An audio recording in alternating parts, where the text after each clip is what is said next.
They called it suicide, a position no Marine was expected to survive. But on a blistering Pacific morning in 1943, one man refused to run. And what happened next would enter the legend books of Marine Corps history. This is the story of the Marine who stood alone and shot down 12 enemy bombers in a single impossible day. It happened on November 1, 1943, during the brutal campaign for Bougainville, deep in the Northern Solomons. The Marines of the 3rd Marine Division were establishing a beachhead near Cape Torokina, preparing for a Japanese counterattack. What they did not know was that at dawn, more than a dozen enemy bombers, escorted by fighters, were already roaring toward them. And one Marine, armed with nothing more than a single M2.50 caliber anti-aircraft gun, would soon be all that stood in their way. Before the battle, the Marines knew Bougainville would be hell. The island was a fortress, thick jungle, razor-sharp ridgelines, humid air that clung to the skin. The Japanese defenders of the 17th Imperial Army, hardened by years of war, were determined to keep it. The Allies needed Bougainville as a stepping stone to neutralize the Japanese base at Rabaul, one of the most powerful military strongholds in the Pacific. To cut off Rabaul, the Marines first had to land, dig in, and hold the beaches. Enter Private First Class Danny Harper, age 22, of the 3rd Defense Battalion, attached to the landing forces. He was trained as a .50 caliber anti-aircraft gunner, manning a single M2 Browning setup near the beachhead. Harper was a quiet Marine, disciplined, precise, a farm kid from Iowa who could thread a bullet through a tin can at 300 yards. On the evening of October 31st, intelligence reports warned that Japanese aircraft from Rabaul's 11th Air Fleet were preparing a retaliatory strike. Marine positions were scattered. The airstrip was unfinished. Anti-aircraft batteries were still being dug in. If a major raid hit the beachhead now, the landing force, nearly 14,000 Marines, could be thrown into chaos. Harper's gun crew consisted of PFC Danny Harper, gunner; Private Leonard Case, loader; Private Harold Dixon, spotter; Corporal Raymond Thompson, section chief. They had drilled for weeks, firing at towed aerial targets under blistering island heat. But nothing, not the training, not the warnings, prepared them for what was coming. At 4:57 hours, a Marine listening post on the jungle edge reported the faint, rhythmic hum of aircraft approaching from the north. Moments later, a desperate radio call crackled across the network. Ennemi formation inbound. Estimate 12 to 15 bombers. Altitude 1,000 meters. Harper's section chief yelled orders. Marines scrambled to man their guns. But within seconds, everything went wrong. As Harper raced toward his gun position, a sudden violent explosion ripped through the palm tree line. A Japanese scout bomber, an Aichi D-3 of Val, dived early and dropped a single bomb directly onto the Marine AA dugout. The impact killed or wounded most of Harper's section. When the smoke cleared, Harper was the only man left on his gun. He grabbed the smoking M2 by its grips, checked the feed tray, and shouted for ammo, but there was no one left to bring it. Enemy bombers were already descending. At 6:02 hours, the first wave appeared over the treeline. 12 Mitsubishi G4M Betty bombers, escorted by 6 A6M0s, glinting silver, engines droning, lined up in textbook bombing formation, heading straight for the beachhead. Marine officers screamed orders. Take cover. Get down. Anti-aircraft. Fire at will.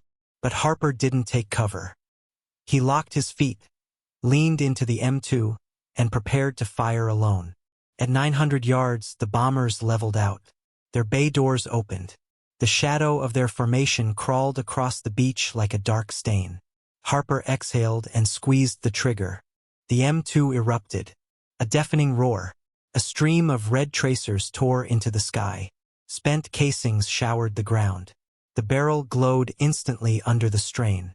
He walked the fire into the lead bomber, hitting the left engine, shredding its wing root. The bomber lurched. Then its engine burst into flame. The first kill. But Harper had no time to celebrate. Zeros dove toward him.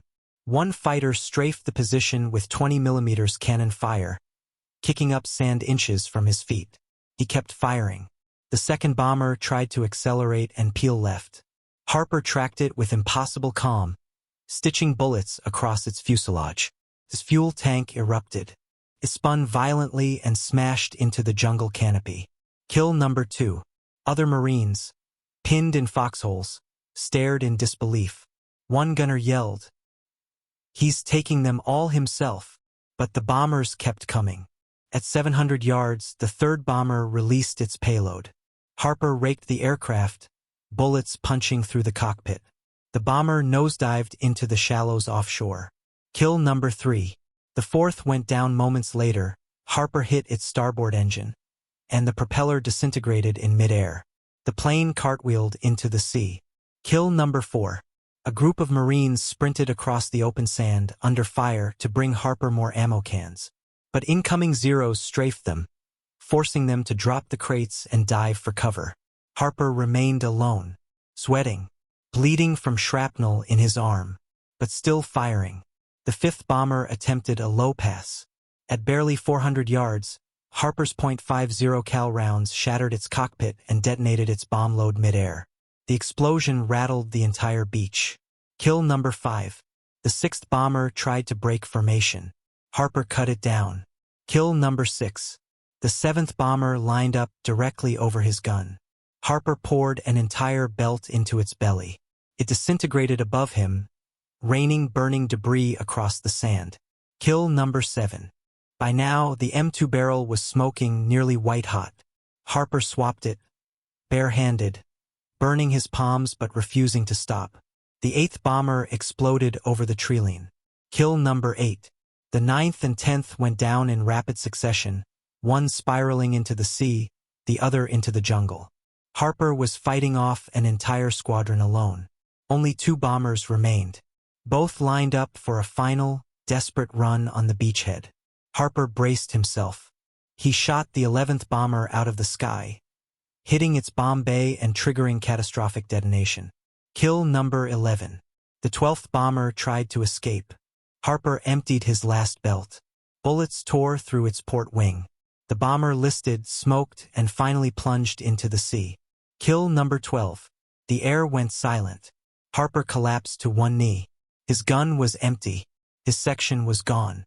And the beachhead was still under threat, because the Japanese weren't finished. A second wave of fighters, Zeros from the 251st Kokutai, arrived to strafe the landing zones. Harper's gun was overheated. His ammo is gone. His palms were blistered and bleeding. The crisis was far from over. Enemy fighters raked the beach, shredding supplies, cutting down Marines caught in the open. Harper tried to stand, but his legs shook uncontrollably from exhaustion and blood loss. A Zero targeted him directly, diving low. Harper ducked behind the smoking M2 pit as cannon fire ripped the sand around him.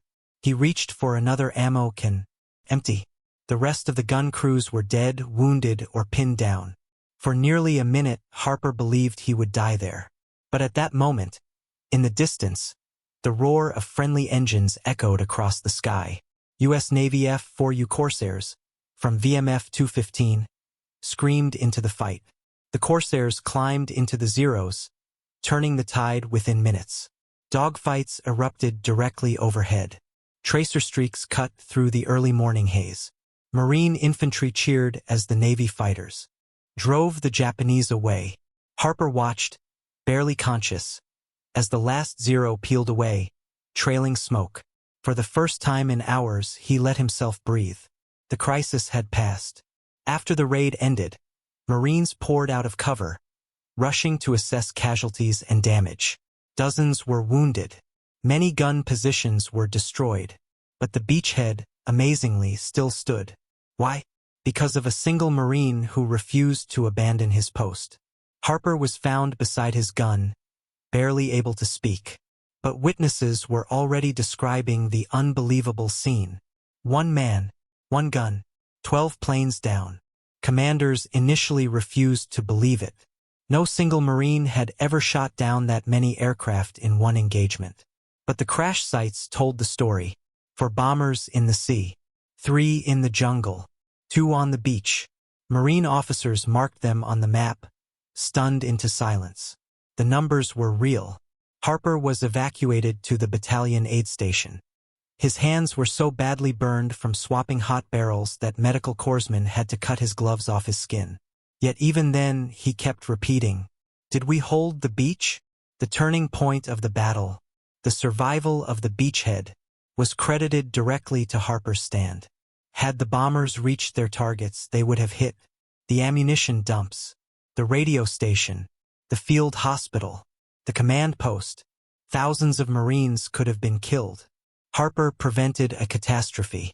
In the weeks that followed, Bougainville was secured. The Japanese counterattacks failed. The airfield was completed. Rabaul's air power withered.